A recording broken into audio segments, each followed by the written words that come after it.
We're also joined by Kurt Bardella. Kurt's a NewsNation political contributor, Democratic strategist. All right, couple things. Let me get to Trump first. We're going to talk about President Biden in a moment. I'll point out that he's going to be speaking out in Las Vegas here in short order. Denise, on the new developments here on the Trump shooting and the previous threat that we now know was in place that was supposed to have led to stepped up security because apparently there was a threat against the president from Iran. What do you make of what we're learning today? I mean, it goes, at least with regards to the Iran issue, it goes to prove that our sworn enemies, Iran and the new axis of evil, are very concerned about the increasing likelihood of Trump and his colleagues coming back into the White House and becoming the leader of the free world again. And that becomes increasingly likely with, every day that passes in this campaign. So it isn't surprising at all that they would feel threatened enough to step up their attacks on the president or a threat of attack, and that the Secret Service needs to be extra on its A game given what happened on Saturday. Practical impact of this, Kurt? We're looking at the convention hall in Milwaukee and the scene last night. Donald Trump walked out with a bandage on his ear and all the rest. But the practical impact of this on a campaign, are outdoor rallies, or should outdoor rallies be scrapped? I know Trump has one for Saturday that's supposedly going to be indoors. Well, I think that what we know from particularly Donald Trump is he's not going to back down. He's not going to do anything that has the appearance of weakness or acting out of fear. And so it's going to be incumbent upon the Secret Service to do whatever is possible to make the most secure perimeter. What we saw the other night shows that the most stringent safeguards were not in place for a building to be that exposed and not have the due diligence done that should have been done. And that's what you're going to hear a lot next week in the congressional hearings starting on Monday at the Oversight Committee, is asking the Secret Service director, how could this have possibly have happened, regardless of political party, regardless of which candidate was on that stage? This should never have happened. Right, and then her answers didn't answer all of that in the interview she did. We were talking earlier about that. There supposedly was 2 perimeters, and this was in the second one, but not the first one. The local police department, again, is telling us they were surprised. Only 12 officers in the entire department that had partial responsibility for that building. All right, let's talk about President Biden for a moment as well. And this time, Kurt, I'll start with you. We're awaiting his remarks today. So he goes back on the campaign trail, right? He's going to be out in Nevada, or is out in Nevada, and he'll speak to the NAACP. He's doing an interview today with BET as well.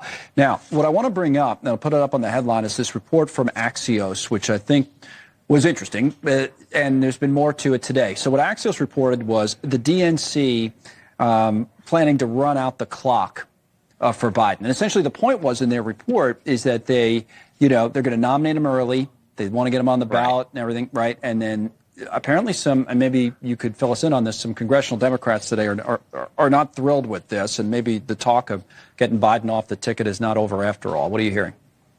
Yeah, there's a letter circulating internally amongst Democrats in Congress calling on the DNC to put the brakes on this effort to expedite the nominating process. Now, some of that was already in place before this conversation even began because of situations going on with ballots in Ohio.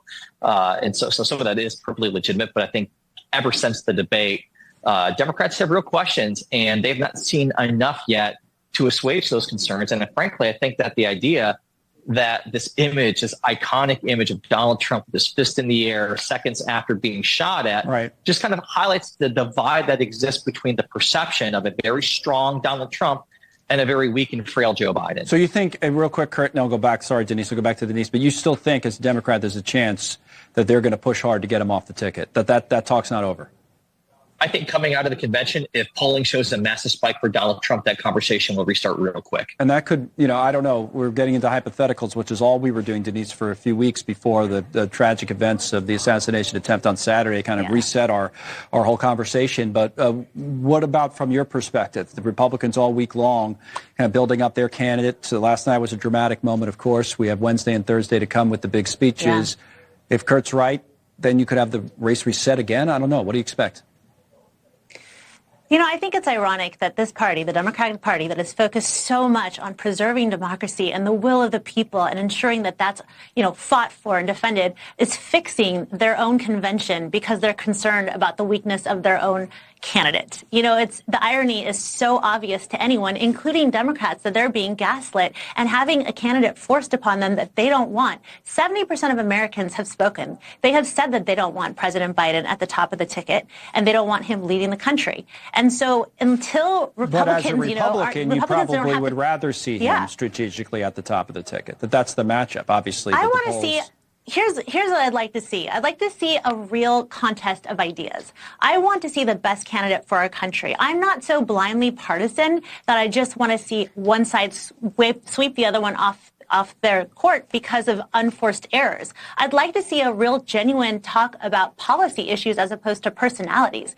And I think that the only thing Biden has left in his arsenal is against Trump is to talk about his personality. And if you watch the Lester Holt interview, that's all he did. He continued to pivot away from any personal responsibility for what happened on Saturday and the tone and tenor of our nation and our politics right now, and continue to focus back on things that have been litigated 1,000 times that center around President Trump's personality. Well, let me end on that then, because Kurt, I know I've heard you speak about this whole idea that you're going to tone things down or cool it down, whatever the president had said, and supposedly Trump is going to have a different speech on Thursday night as well. Your thoughts on that in this country during a presidential campaign and how we should actually handle it? What's practical?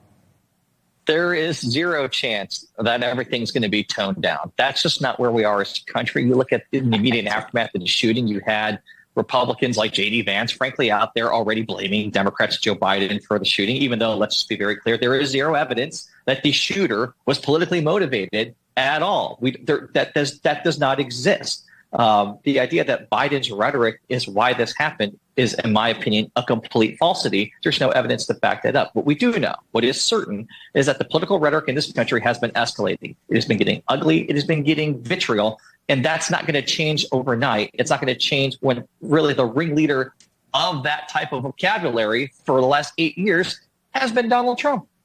We have some news out of Milwaukee. Thank you, Kurt, and thank you, Denise. I want to be careful with this because we don't know very much about it. We've just been told that the media near the convention, but outside the perimeter, is staging for what they're describing as some sort of a critical incident. We don't have any idea what it is yet. I'm going to take a quick break and dig into that. Hopefully it's nothing but the way things are going. You never know. There's a look.